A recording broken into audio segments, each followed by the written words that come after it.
Hi students, இப்ப நம்ம பார்க்கக்கூடிய மிக மிக முக்கியமான ஒரு டாபிக் என்ன அப்படின்னா, பரவலாக அமைந்த புள்ளி நிறைகளின் நிறை மையம்.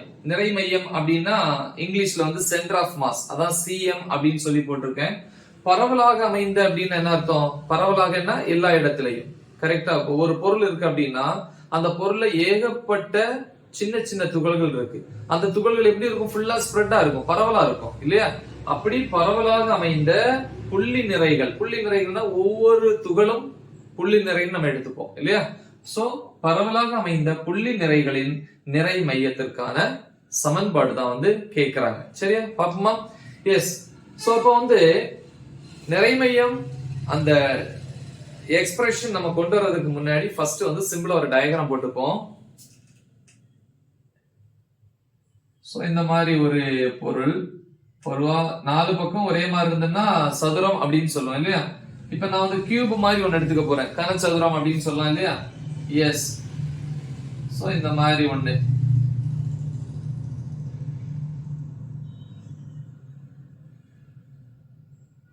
சரி.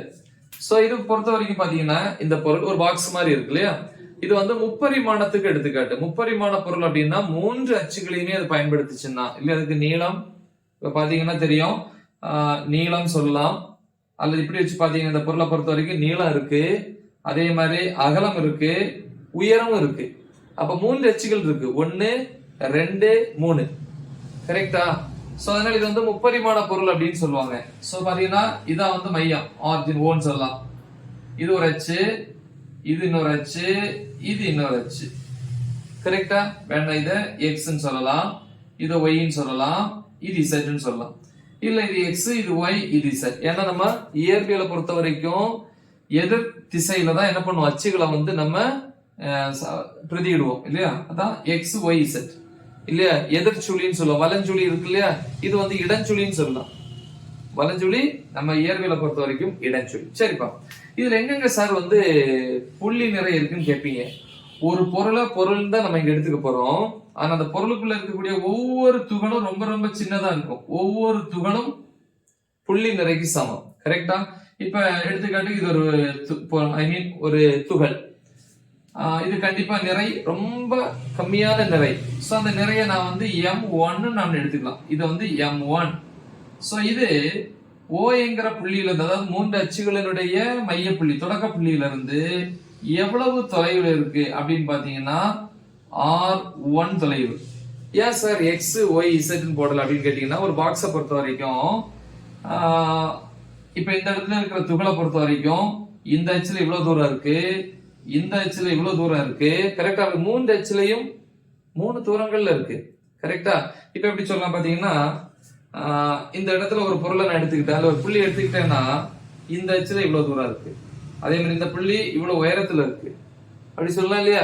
அதே மாதிரி இந்த புள்ளி இந்த திசையில இவ்வளவு தூரத்துல இங்க இருக்கு. அப்ப அந்த புள்ளி மூன்று அச்சுகளையும் பயன்படுத்திக்குது, மூன்று அச்சுகள்ல இருக்கக்கூடிய தொலைவையும் அது யூஸ் பண்ணிக்குது. கரெக்டா?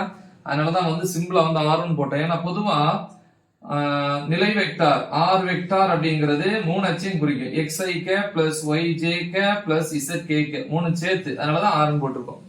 கரெக்டா? சரி, R1 வேணா வெக்டார் போட்டுக்கலாம். அப்புறம் இந்த துகள் வந்து M2 வச்சுக்கலாம், இல்ல இதை எடுத்துக்கலாம், ஏதோ ஒண்ணு. சரியா? இது M2. சோ இது ஏற்படுத்தக்கூடிய தொலைவு வந்து R2 வச்சுக்கலாம்.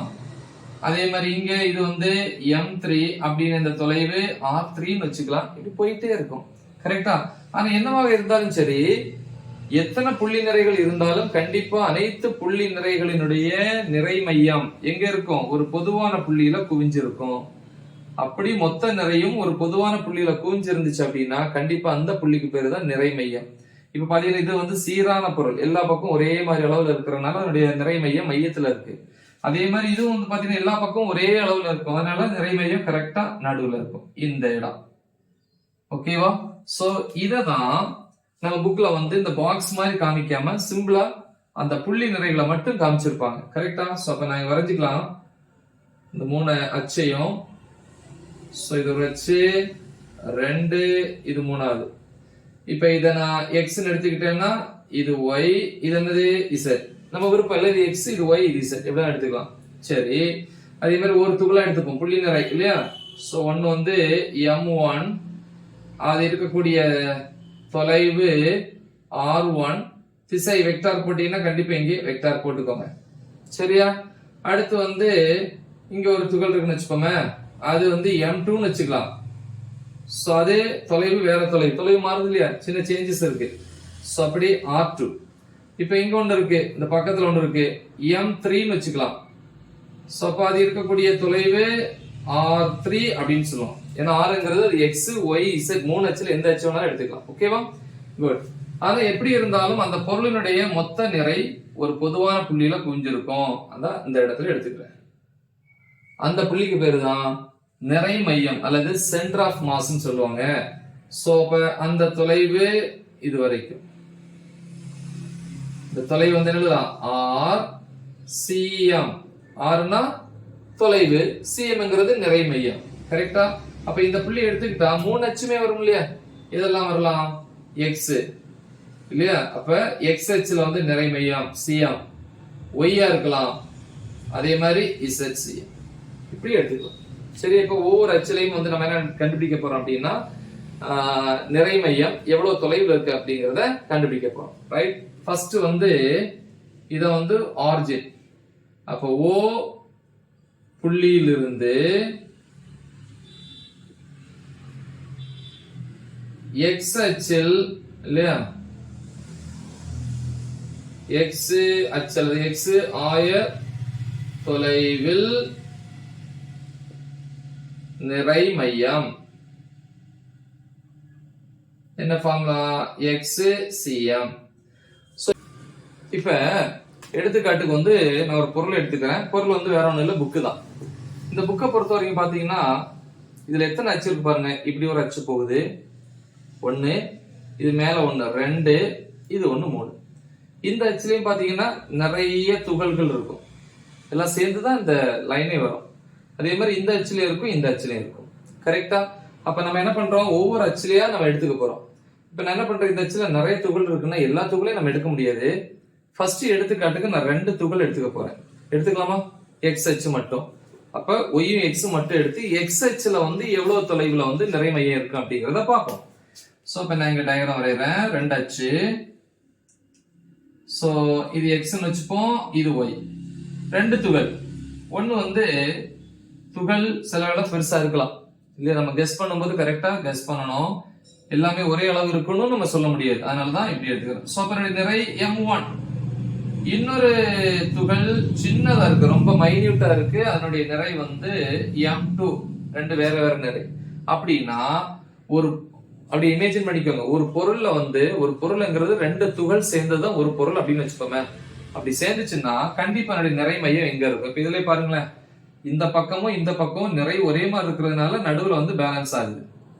கரெக்டா. ஒருவேளை இந்த பக்கம் அதிகமா இருக்குன்னா நான் பேலன்ஸ் பண்றது கை இங்க தள்ளணும், இன்னும் கொஞ்சம் மூவ் பண்ணணும். அதே மாதிரிதான் பாருங்க, கொஞ்சம் தள்ளி வரணும். சரி, அதுக்கு முன்னாடி இது எவ்வளவு தொலைவுல இருக்கு எக்ஸ் அச்சில் அப்படின்னு பாத்தீங்கன்னா இந்த தொலைவு வந்து நான் x1 வச்சுக்கிறேன். இது ஆரிஜின்ல இருந்து. அதே மாதிரி அங்க இருந்து M2 என்கிற நிறை வந்து எவ்வளவு தொலைவுல இருக்குன்னா x2 தொலைவுல இருக்கு. என்னுடைய நிறை மையம் சென்டர்ல இருக்குமா, கண்டிப்பா கிடையாது, கொஞ்சம் தள்ளி வரணும், அப்பதான் பேலன்ஸ் ஆகும். இப்ப இந்த இடத்துல இருக்கு, இதான் நிறை மையம், சென்டர் ஆஃப் மாஸ் சொல்லுவாங்க. அந்த புள்ளியை Pன்னு எடுத்துக்கிறேன். ஓகேவா. எஸ்.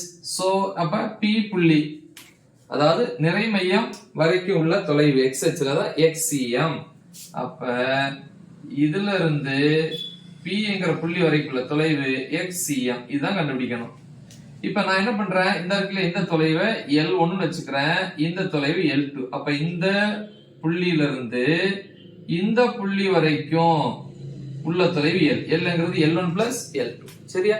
இப்ப நம்ம எழுதணும். இப்ப நிறை அதிகமா இருந்துச்சுன்னா நிறை மையம் கொஞ்சம் அதுக்கு பக்கத்துல நெருங்கி வரும். அப்ப நிறை அதிகமா இருக்கும் போது அந்த துகளுக்கும் நிறை மையத்துக்கு இடையே உள்ள தொலைவு குறையுது. அப்ப நிறை அதிகம், தொலைவு குறைவு. அப்ப 2 நேர்த்தகவா எதிர்த்தகவா? எதிர்த்தகவு. நேர்த்தகவுனா 2மே அதிகமாகணும், இல்ல 2மே குறைஞ்சாதான் நேர்த்தகவு. ஆனா இங்க நிறை அதிகமாகும் போது இந்த தொலைவு என்ன ஆகணும், குறையணும். அப்ப எழுதலாம். சோ சைடுல நிறை அப்ப நம்ம லாஸ்ட் அழிச்சுக்கலாம் இந்த ஈக்குவேஷன் எடுத்ததுக்கு அப்புறம். அப்ப நீளமானது நிறைக்கு எதிர்த்தகவு, எப்ப இது ஈக்குவல்ட்ட மாத்திரமோ அந்த இடத்துல என்ன போடணும், ஒரு மாறிலி, எக்ஸாம்பிள் கேன்னு போட்டுக்கிறேன். அதே மாதிரி இங்க பாருங்க, இங்க நிறை குறைவா இருக்கு ஆனா நீளம் அதிகமா இருக்கு. கரெக்டா? அப்ப ஒன்னு கம்மி இன்னொன்னு அதிகம்னாலே அது எதிர்த்தகவு. அப்ப L2 என்கிறது வந்து equal to K into 1/M2. இப்ப ரெண்டே வகுத்தோம் அப்படின்னா K ஆயிரும், கேன்சல் ஆயிரும். அப்ப L1/L2 ஈக்குவல் டு, இது மேல போயிரும், M2/M1. கரெக்டா? இப்ப இது குறுக்கு பெருக்கல் பண்ணி இது எங்க போயிரும், M1L1 ஈக்குவல் டு M2L2 அப்படின்னு கிடைக்கும். சரியா? இப்ப நம்ம இதை வந்து ஈஸியா சிம்பிளிஃபை பண்ணலாம். எப்படி பாருங்க, M1L1 equal to M2 into L2. L2ங்கிறது இந்த பகுதி. கரெக்டா? அப்ப L2வை நம்ம எப்படி எழுதலாம் அப்படின்னு பாத்தீங்கன்னா, இது மொத்தம் L இவ்வளவு L. L இருந்து இந்த L1 மைனஸ் பண்ணா L2 கிடைக்கும். இது மொத்தம் L. L இருந்து L1 மைனஸ் பண்ணா L2. அப்ப L2ங்கிறது L minus L1 which is equal to, இங்க M1 L1 உள்ள கொண்டு போனீங்கன்னா M2L minus M2L1. இப்ப இந்த மைனஸ் M2L1 லெஃப்ட் சைடு கொண்டு வரேன், இடதுக்கு கொண்டு வந்தீங்கன்னா M1L1 plus M2L1 equal to M2L. இப்ப இதுல L1 பொதுவா எடுங்க, M1 plus M2 உள்ள இருக்கும், equal to M2L. இனி இதுல இருந்து L1 equal to M2L by கீழ வந்துச்சுன்னா M1 plus M2. இப்படி நம்ம எழுதி XCM தான் கண்டுபிடிக்கணும். அப்ப XCM equal to, கரெக்டா? XCM என்கிறது இந்த தொடக்க புள்ளியிலிருந்து நிறை மையம் இருக்கக்கூடிய P என்கிற புள்ளி வரைக்குள்ள தொலைவு. அப்ப XCM எப்படி எழுதலாம், எவ்வளவு தெரியும், X1 plus L1. X1 L1, இது X1 இது L1 ரெண்டு சேர்ந்து. அப்ப X1 plus L1 equal to X1 plus L1. L1 என்னது, M2L by M1 plus M2 இப்படின்னு எழுதலாம். சரியா? இப்ப இந்த L அப்படின்னு என்ன, இந்த Lங்கிறத நம்ம எப்படி எழுதலாம் பாரு, மொத்தம் X1 இதுல இருந்து M2 வரைக்குள்ள தொலைவு X2. இந்த X2ல இருந்து இந்த X1 மைனஸ் பண்ணீங்கன்னா இது கிடைக்காதான் L. அப்படின்னா Lங்கிறது இங்கே அழிச்சிட்டு எழுதுறேன், X2 minus X1. சோ இது அவ்வளவுதான், சிம்பிளா முடிச்சிட்டோம். இதுல இருந்து XCM equal to, இங்க மீச்சம் எடுப்போமா LCM, இது மேல கொண்டு வந்துட்டோம்னா M1 plus M2 into X1, இங்க பிளஸ் இத உள்ள கொண்டு போங்க, M2 X2 minus M2 X1 by M1 plus M2. கரெக்டா? இது என்ன சிம்பிளிஃபை பண்ணலாம், is equal to, இது இங்க கொண்டு வாங்க, M1 X1 plus இது இங்க கொண்டு வாங்க, M2 X1 இங்க plus M2 X2 minus M2 X1 by M1 plus M2. அப்படி பார்க்கும்போது இங்க M2 X1 இருக்கா, இது மைனஸ்ல இருக்கு, இது பிளஸ்ல இருக்கு, கேன்சல் ஆயிட்டு. கரெக்டா? அப்ப ரெண்டே ரெண்டு துகள் மட்டும் இருந்துச்சுன்னா நிறை மையத்துக்கு ஃபார்ம் என்ன, x அச்சுல XCM equal to, x தொலைவுல வந்து நிறை மையத்துக்கான சமன்பாடு XCM is equal to, இங்க எழுதுறேன், என்னது, M1 X1 plus இங்க என்ன இருக்கு, M2 X2 by M1 plus M2. இது ரெண்டு துகள். ஆனா இங்க பாத்தீங்கன்னா x அச்சுல ஏகப்பட்ட துகள் இருக்கும், அந்த பொருள்ல அந்த அச்சுல நிறைய துகள்கள் இருக்கும். அப்ப அடுத்து M3 X3 M4 X4 அப்படி எது வரைக்கும் இருக்கும், plus etcetera plus Mn n வரைக்கும் இருக்கும், Mn Xn. அதே மாதிரி கீழே எழுதும் போது துகள் எக்ஸெட்ரா பிளஸ் Mn இப்படி எழுதலாமா? அடுத்த ஸ்டெப் என்ன, XCM equal to M1 X1 M2 X2 up to n வரைக்கும் இருந்தா ஆட் பண்றதுக்கு கூட்டுறதுக்கு என்ன பண்ணலாம், இந்த மாதிரி சம்மேஷன் போடுவீங்க. ஓகேவா? சம்மேஷன் போட்டீங்கன்னா எல்லா துகளையும் 1ல இருந்து n வரைக்கும் இருந்தா ith துகள்னு சொல்லுவோம், இண்டெக்ஸ் நம்பர். அப்ப mi xi சொல்லுவோம் பை இங்க up to n வரைக்கும் இருக்கு இல்லையா, அதனால ஆட் பண்ணும்போது சம்மேஷன் mi 1ல இருந்து n வரைக்கும் இருந்தா i ன்னு போடலாம் இல்லையா, ith. so which is equal to summation mi xi by summation மொத்தம் n வரைக்குள்ள நிறைய ஆட் பண்ணா எனக்கு என்ன கிடைக்கும், n வரைக்குள்ள ஒவ்வொரு துகளினுடைய நிறைய ஆட் பண்ணீங்கன்னா எனக்கு மொத்த நிறைய கிடைக்கும், அதான் பொருளின் நிறை m. சோ இதுதான் சமன்பாடு 1. புரிஞ்சிருக்கும். இதுல இருந்தா இந்த ஃபார்முலா வந்துச்சு. இனி ரப் பண்ணிடுவோமா? இப்ப இந்த ஃபர்ஸ்ட் சமன்பாடு வேணா தனியா கீழே கூட எடுத்து எழுதலாம். எப்படி? xcm equal to summation mi xi by capital M. இது வேணா சமன்பாடு 1 வச்சுக்கலாம். அப்ப இத நம்ம இங்க அழிச்சுக்கலாம்.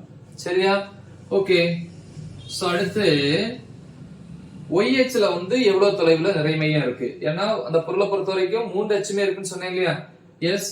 ஓகே. அப்ப இந்த பொருளை ஐ மீன் நிறை மையத்தை பொறுத்தவரைக்கும் பாருங்க, இது X அச்சுல இவ்வளவு தள்ளி இருக்கு, இவ்வளவு இதுக்கு நேரா, Y ல இவ்வளவு. அப்படி முப்பரிமாணம் வரும்போது 3 Hமே பயன்படுத்தப்படும். சோ அப்ப இங்க வந்து X மட்டும் எழுதிட்டேன். அடுத்து என்னது? O புள்ளியிலிருந்து